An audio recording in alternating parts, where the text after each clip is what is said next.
at Kotzebue, and first time running the Cobuck 440. How long have you been running dogs? I've been running dogs for about 10 years. And I read that you were a Ugh. fashion model before that? A long time ago, yeah. Yeah. So how would you compare dog mushing to the life of a runway model? There's really no similarities between modeling and mushing. Back in the modeling days, I would be caught dead with a tire on it. But it's I used to work on a farm as a kid, and I guess a lot of people don't know that about me. And so when I was a kid, I worked on a farm, and I loved it. Those were probably the happiest days of my life, working with the animals. And then I, went into modeling, and then the next 15 years was all about, pictures and the runway and those kind of jobs. And so when I met this woman from northern Wisconsin who had sled dogs, I was enthralled. It was like, wow, people do this in Wisconsin. People mush sled dogs.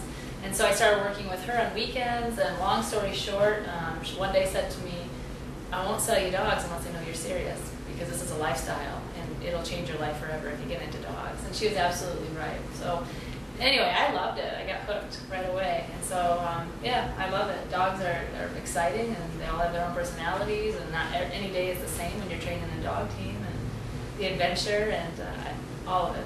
It's a great life with dogs. And I'm having more fun now than I ever did on the fashion runway.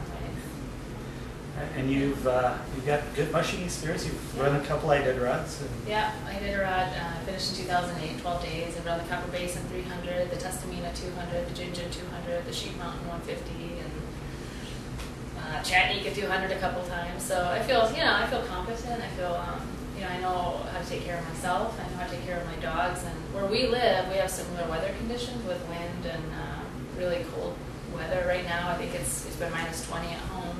And we still have a lot of snow, so yeah, I'm ready. I feel good. So what are your goals for the race? Well, before I came up here, I thought, it'd be really nice to have a top 10 finish, but I'm looking at my dog team and saying we can do better than that. And so honestly, I'm looking to be really competitive, and so a top 5 or better. And I'm just looking at the dogs and looking at me, saying we're ready. We're ready. They're in good shape. I heard you also take rescue dogs. Mm-hmm. You do that out of the Fairbanks. Yeah, we rescue dogs from Fairbanks Animal Shelter and different dog yards. Actually, right before we came up here, we got an email from a woman who said there's some dogs in dire need, and like right before flying out, I run up Fairbanks. We pick up a couple dogs, bring them home, and we evaluate them, and they're great. And they actually, both of them run lead, and who would know? We try dogs in different positions, but great dogs. And so I'm excited to get home after this race and keep working with those guys.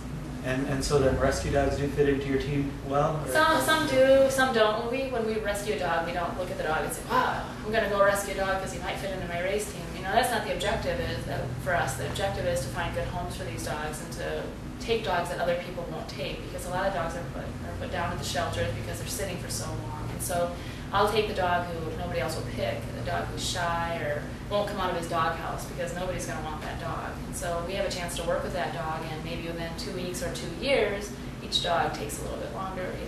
They're different, but they'll come out of their shell and they'll be the dog somebody wants. And some dogs just hey, we like it here. And so those dogs will stay with us. But, every dog's different, so we just evaluate them as, individual dogs. Why did you decide to run the Cobuck 440? Well, a couple of reasons. One, I didn't finish Iditarod this year, and so that was, I had a dog who, had some problems on the Iditarod. He almost died. We still don't know why or what happened, so I turned back after I left Rainy Pass and brought him back, and we didn't know if he was going to make it. So long story short, I just pulled out.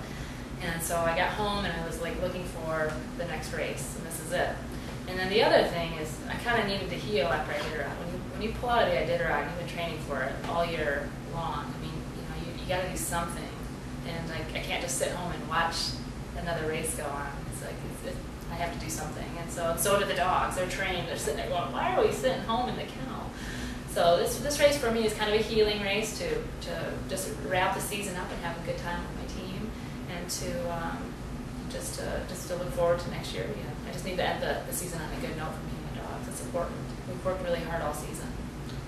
Cool. Well, good luck. Thank I hope you. you have a great race. Thank you. Thank you very much. So I get really nervous when I'm all